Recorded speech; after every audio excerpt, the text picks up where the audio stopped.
Our next question comes from our friend Broken Radio. She asks, I'm assuming it's a she, I'm assuming your gender based on your avatar, which looks like a girl, so I'm going to say she. She says, "Hi Ramsey, I have a question that's been bugging me for a bit. Basically, as well as boxing and Muay Thai, I also have a high dedication to Krav Maga. I absolutely love it. Everything from the sparring to the people there and fitness I've gained from it. The area I live in is not really the nicest place in the world, and its techniques have helped me on a few occasions when I needed it most. I've come pretty far in Krav Maga, and in the future, I would like to be an instructor myself. However, after watching your videos, I'm starting to have second thoughts, and am now just starting to wonder if I should just focus on combat sports instead. What do you think? Because if most self-defense is fake, then bang goes that one." Huh. Okay. Now I'm kind of curious which videos you're watching. I've commented on Krav Maga a little bit, which basically comes down to if you like it, cool, do it. But yeah, I'm a pretty outspoken opponent of the self-defense industry as a whole. And here's what I mean by that. The self-defense industry is a fear-mongering industry.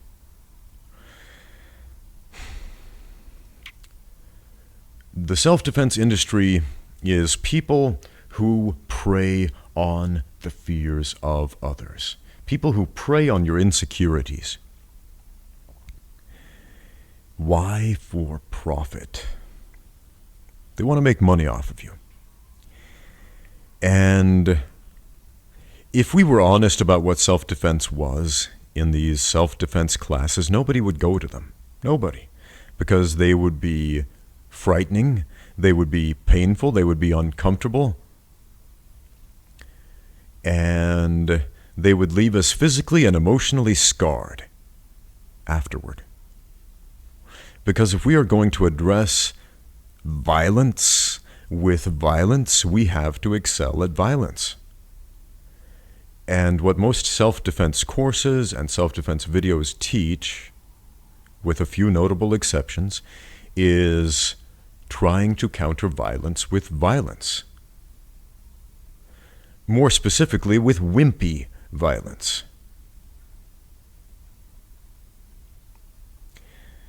And they'll preach a lot of things. There's a lot of doctrines and dogmas in self-defense courses, which are really just all apologetics, I would say, to justify their existence. But let's get back to Krav Maga. Now, you've mentioned you like your Krav Maga school, and that's great. And you've mentioned that you have used techniques that you have learned that have actually helped you in real life. And that's great. I mean, how do we know if technique is legitimate? Well, we try it out, and if it works, then cool. It's good. And if it doesn't work, if mild resistance shuts it down, forget about it.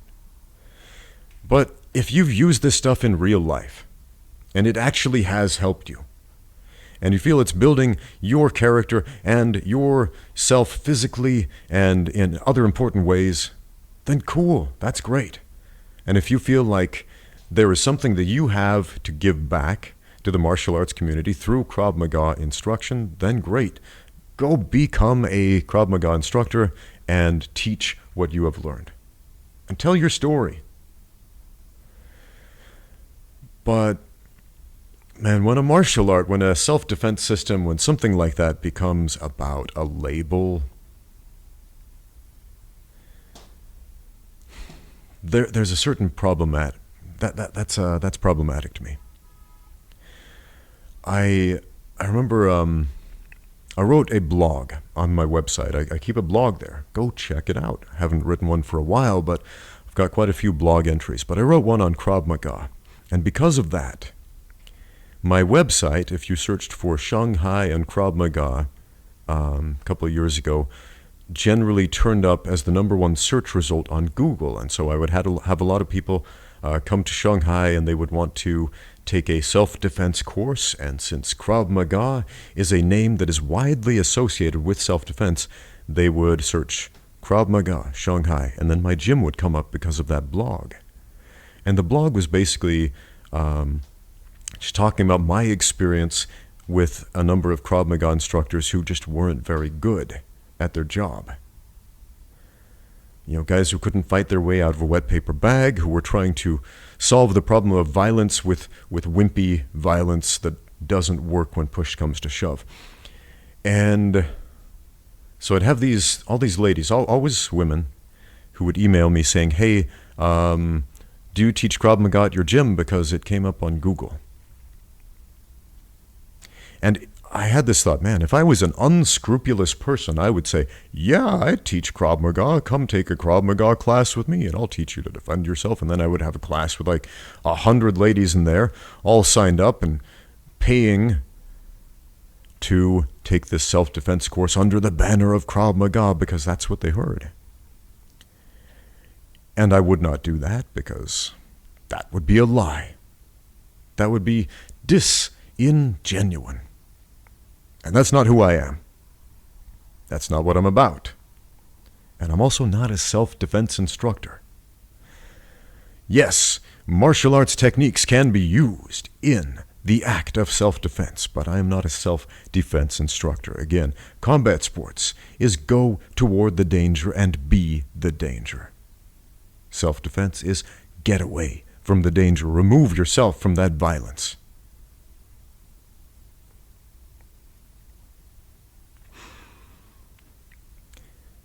So my friend Broken Radio, so you saw some of my videos, and I've noticed you've commented quite a bit on my videos. I obviously get something out of them. That's great. I love the fact that you're part of the community here on my YouTube channel, and I love to hear your input. And again, if what you're doing, if it is good, and from the sound of it, it is something that has helped you in your life. If my rant about these lousy Krav Maga instructors is making you think, well, I don't want to do this anymore because it has that name, like those guys who suck, who are calling themselves Krav Maga instructors, like Coach Ramsey said, and I don't want to be part of that. Well, every martial art suffers from that problem. Every one of them. Even combat sports. Man, my first martial art was Taekwondo, and I loved it, and I was very serious about it, and I trained with people who were very serious about Taekwondo. And then, as the years went on, and so many Taekwondo gyms turned into McDojos, and they started handing out belts, black belts, to small children who didn't even know the forms, let alone how to fight. And Taekwondo became a running gag, a joke. I stopped feeling so proud to tell people, yeah, I train in Taekwondo. Taekwondo is awesome, because they would just laugh. But, man, that didn't stop me from practicing spinning hook kicks and all that fun stuff from Taekwondo, which to this day I still use on a daily basis as a combat sports coach. And those are good techniques. Just because there are some lousy instructors, and there are a lot of them, a lot of bad instructors in almost all martial arts. There are McDojos in almost all martial arts. There are fake black belts in almost all martial arts. Why? Because it is profitable.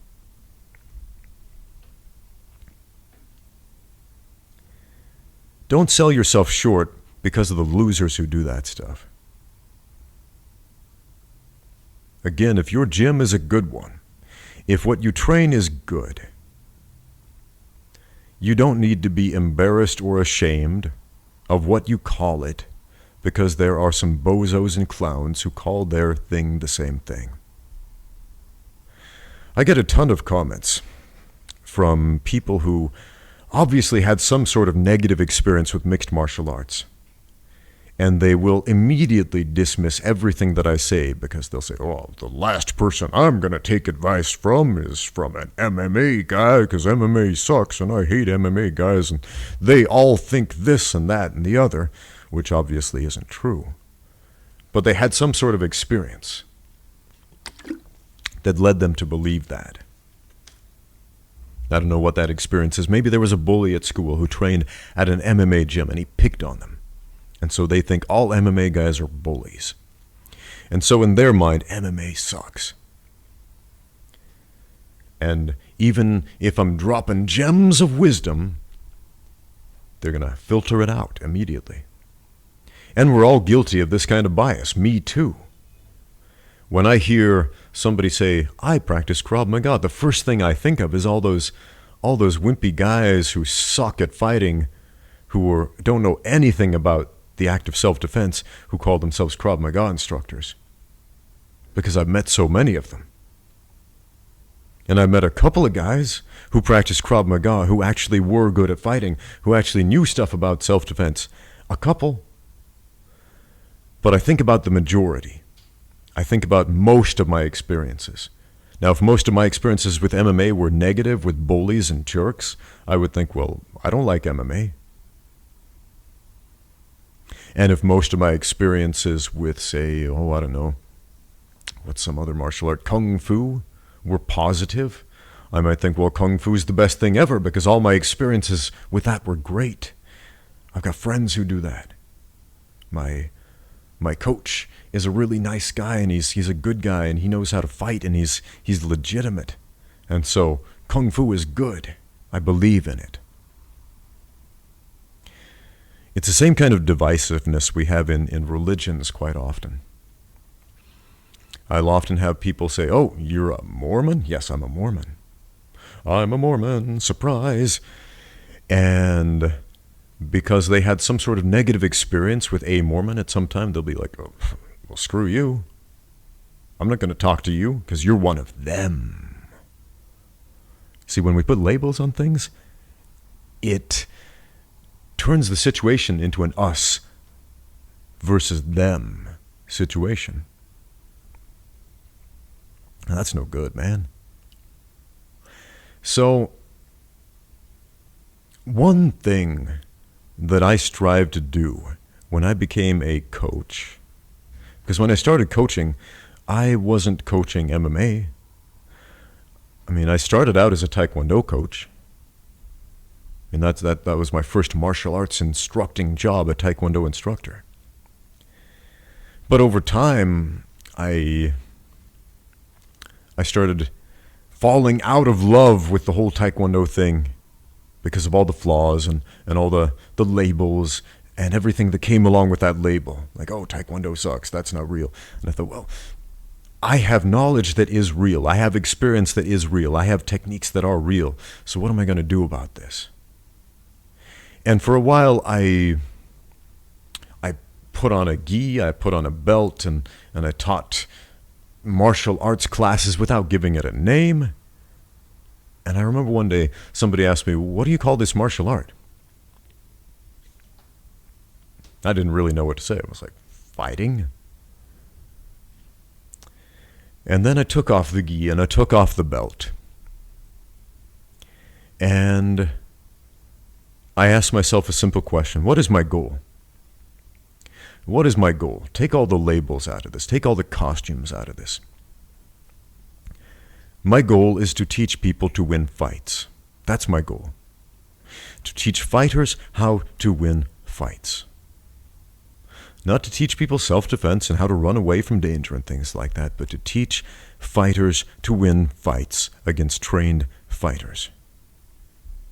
And when I got really honest about what my goal was, well, it gets really easy to know what to call yourself. I'm a combat sports coach.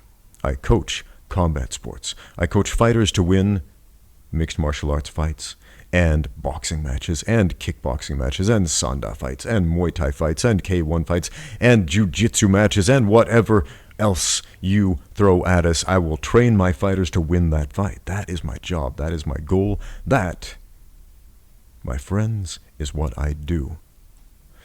So maybe you want that banner of Krav Maga because it is good for business right now.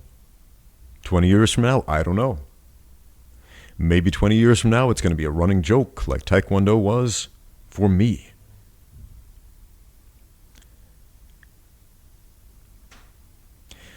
But ask yourself really honestly, what is your goal? Why do you want to be an instructor? Do you want to save lives?